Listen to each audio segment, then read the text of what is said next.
성지순례 온다는 전망글, 사실은 인문학 속에 숨겨져 있는 오래된 예언일 뿐. 부의 인문학 체계의 서문의 첫 글입니다. 이 저자분께서 시장에 대한 여러 가지 전망을 내놓았고 그것이 하나둘씩 맞아 들어가면서 주변에 엄청난 호응이 있었다고 합니다. 그래서 신기가 있는 거 아니냐 이런 평가를 받았다고 하는데, 정작 저자인 본인께서는 내가 인문학을 공부하면서 철학을 공부하면서 알게 된 거인들의 투자 통찰을 알게 되었고 그것을 이 책을 통해서 알려주려 한다라고 시작을 합니다. 그리고 서문의 마지막에 이런 말이 나와요. 직감만으로 타인의 입소문에 의존해 큰돈과 시간과 열정을 날린 몇몇 친구들에 대한 애정을 여기다 담았으니 부디 여러분에게도 도움이 되기를 바란다. 저는 무모한 투자를 해서 손해를 많이 본 것은 아니지만은 또 반대로 제대로 된 투자를 하지 못해서 기회를 놓친 부분이 많이 있었는데 이 책을 통해서 시각을 많이 바꾸는데 도움이 되었습니다. 그래서 영상을 만들게 되었고요. 책의 내용과 함께 제가 개인적으로 경험한 것들을 함께 나눠보겠습니다. 1장, 철학은 어떻게 투자의 무기가 되는가? 거인의 어깨에 올라서면 비로소 보이는 것들. 인생을 살아가는데 열심히만 한다고 모두가 잘 되는 건 아니다. 엉뚱한 곳에서는 열심히 삽질을 해도 얻을 수 있는 게 없다. 무작정 노력하기 전에 전략적으로 사고하는 법을 배워야 인생이 편하다. 이 저자분은 본인이 연역적인 접근을 많이 했다라는 얘기를 합니다. 그러니까 전체적인 시장의 구조를 큰 그림에서 이해하는 것을 먼저 하고 그것을 토대로 시장을 예측하는 것인데요. 그리고 시간이 흐르고 나이가 들면서 좀 경험적인 부분을 추가해서 경험론적인 요소들을 합쳤다라고 얘기를 합니다. 대다수 사람들이 간단한 원리조차도 모른 채 행동한다. 부동산을 사고 팔고 주식을 사고 파는 오늘의 이야기가 수십 수백 년 전 경제학자, 철학자의 연구 속에 이미 다 나와 있는데 말이다. 앞서 말씀드린 것처럼 이 부분이 이 책을 쓴 주요한 이유라고 할 수 있겠는데요. 돈의 흐름을 전체적으로 꿰뚫어보는 통찰이 있어야 성공이 우연이 아니라 필연이 될 수 있다는 얘기를 하고요. 실제로 저자는 부동산 전망을 위해서 복덕방을 방문하거나 한 적이 없다고 얘기를 하고요. 인문고전을 통해서 최고의 경제학자, 철학자, 심리학자의 조언을 얻었다라고 얘기를 하고 있습니다. 국부론의 내용을 인용하고 있는데요. 불쾌하고 불명예스러운 직업일수록 수입이 많다는 내용을 활용해서 집창촌에 투자를 했다고 합니다. 집창촌이 교통이 편리한 곳에 위치해 있고 역세권 상업지구에 위치해 있기 때문인데요. 당시로서는 높은 가격이었던 2억의 낙찰을 받아서 현재는 15억 정도 수준이라고 하니까 이 통찰이 어떻게 실질적인 성과랑 연결되는지를 알 수 있을 겁니다.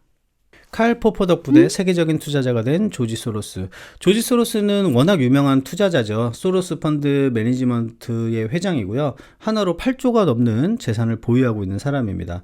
헝가리에서 태어난 유대인이고요. 나치가 물러나고 헝가리가 공산당의 지배하에 놓이면서 헝가리에서 런던으로 이주를 했는데 가난했기 때문에 여러 가지 직업을 전전하는 와중에도 런던 정치경제대학교에서 공부를 했고 그때 칼 포퍼 교수를 만났다고 하죠. 칼 포퍼는 열린사회와 그 적들이라는 책의 저자로 유명한데요. 나치와 공산주의 같은 전체주의를 닫힌 사회로 정의하고 비판했죠.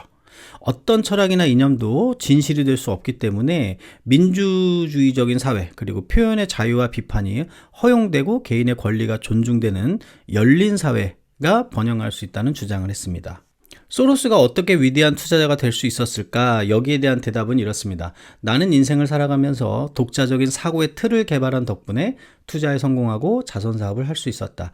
사고의 틀은 사고와 현실 사이의 관계를 다루는 방법이며 이는 철학자들이 오래전부터 다뤄온 주제다. 그러니까 소로스가 철학 덕분에 투자에 성공할 수 있다고 얘기한 거죠.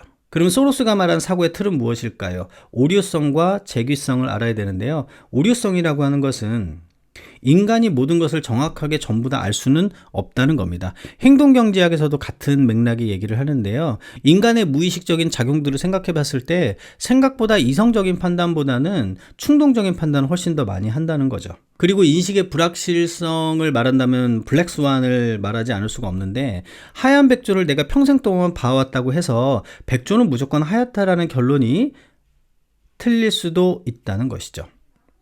이것이 투자로 연결된다면은 큰 문제가 되는 거죠. 내가 시장이 이렇게 될 거야 라고 확신을 했는데 실제로 정반대로 갔을 때 엄청난 손실을 볼 수 있으니까요. 두 번째는 재규성인데요. 재규성은 서로 영향을 주고받고 상호작용한다는 뜻이에요. 그러니까 사람의 생각이 사건의 흐름에 영향을 주고 반대로 사건의 흐름이 사람의 생각에 영향을 준다는 것이죠. 그래서 이런 말을 합니다. 나는 오류성과 재규성을 토대로 거품 이론을 만들었다. 모든 거품에는 두 가지 요소가 있다. 하나는 현실 세계에서 유행하는 추세고 다른 하나는 그 추세에 대한 착각이다. 추세와 착각이 서로 작용하면서 함께 강해질 때 거품이 형성되기 시작한다. 중간에 부정적인 피드백이 있지만 추세가 워낙 강해서 그 검증을 통과하면은 추세와 착각은 계속 강화된다는 거죠. 그리고 중간에 시장에 대한 기대랑 사람들이 생각하는 현실이 달라지면서 착각을 깨닫게 되더라도 현재 추세 자체가 관성에 의해서 당분간 유지된다는 거예요. 그러다가 추세가 완전히 반전이 되면은 또 이번에는 반대 방향으로 자기 강화가 진행된다는 겁니다. 그래서 거품은 시작, 가속기간, 검증을 통한 강화, 혼동기간, 정점, 하락세 가속, 금융위기의 절정 단계를 거치게 된다고 말합니다. 그리고 이 모든 것은 투자자의 착각에서 만들어진다는 겁니다. 자, 그럼 고수들은 어떻게 투자할까요? 시장의 추세가 보이고 투자자의 착각이 더해져서 거품이 되는 초기 국면을 발견하면 나는 불에 기름을 붓듯 투자하여 추세를 강화시킨다라고 얘기를 합니다. 그러니까 거품을 수익의 기회로 보는 거죠. 멍거의 든든한 뒷배가 되어준 칸트의 철학. 워렌 버핏의 절친인 찰리 멍거가 정신적 격자 모형을 갖추라고 조언을 했는데 그것이 칸트 철학에 기반하고 있다고 합니다.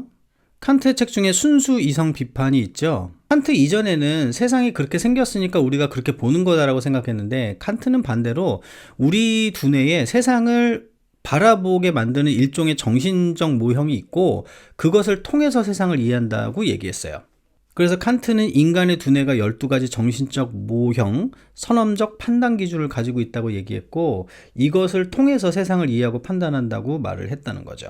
그러니까 우리는 여기서 두 가지를 알 수 있는데 첫 번째는 사람은 자기가 보고 싶은 거를 본다는 거야. 자기의 정신적 모형에 의해서 본다는 거죠. 객관적인 사실을 보는 게 아니라는 겁니다. 그리고 두 번째는 그 정신적 모형이 여러 가지가 탑재되어 있을수록 세상을 정확하게 이해할 수 있다는 거죠. 그러면 당연히 나올 수밖에 없는 질문이 나는 정신적 모형, 그러니까 판단의 기준을 몇 가지나 가지고 있는가이죠. 정신적 모형 딱 하나만 가지고 있는 사람이 제일 위험한 거죠. 투자에서도 가장 위험한 선택을 할 수 있는 거고요. 자, 그러면 정신적 모형을 어떻게 늘릴 수 있을까? 당연히 독서가 가장 효과적이고 가성비 높은 투자라고 할 수 있겠죠. 멍거는 이런 말을 했다고 합니다. 책을 읽지 않는데도 똑똑한 사람을 나는 본 적이 없다. 정말로 단 한 사람도 없다. 여러분은 워런 버핏과 내가 얼마나 많은 책을 읽는지 안다면 깜짝 놀랄 것이다. 데카르트 철학이 투자자에게 필요한 이유. 데카르트 하면 대륙의 합리론 그리고 연역적 접근법의 대표주자라고 할 수 있고요. 영국의 베이컨은 경험론, 귀납적인 접근의 대표주자라고 할 수 있습니다. 그러니까 데카르트의 철학, 연역법이라고 하는 것은 이전에 말씀드린 것처럼 큰 그림에서의 원리와 구조를 알고 전략적인 선택을 할 수 있도록 만들어주는 접근법이다. 이렇게 볼 수 있겠습니다. 경험론은 여러 가지 경험을 하면서 알게 되어서 그것을 종합하는 것인데 문제는 너무 많이 깨지고 힘든 과정을 거친다는 거죠. 반면에 연역법은 공부를 많이 한 사람들의 자료를 쭉 읽고 구조적인 이해를 한 다음에 거기에 기반해서 현명한 판단을 할 수 있다는 장점이 있겠죠. 소크라테스 철학을 투자에 적용하는 가장 쉬운 방법. 소크라테스 하면은 떠오르는 것은 너 자신을 알라라고 하는 것인데요. 단 한 문장에 속하지만 매우 중요한 통찰을 주고 있죠. 내가 어떤 스타일인지, 투자를 할 때 내가 어떤 스타일인지를 알고 그리고 내가 어느 부분을 잘 알고 있고 어느 부분을 모르고 있는지, 어느 부분에서 내가 경험이 충분한지, 그리고 이것도 오류일 수 있다라는 것을 알고 있는지 등등등 수많은 것들이 있을 거예요.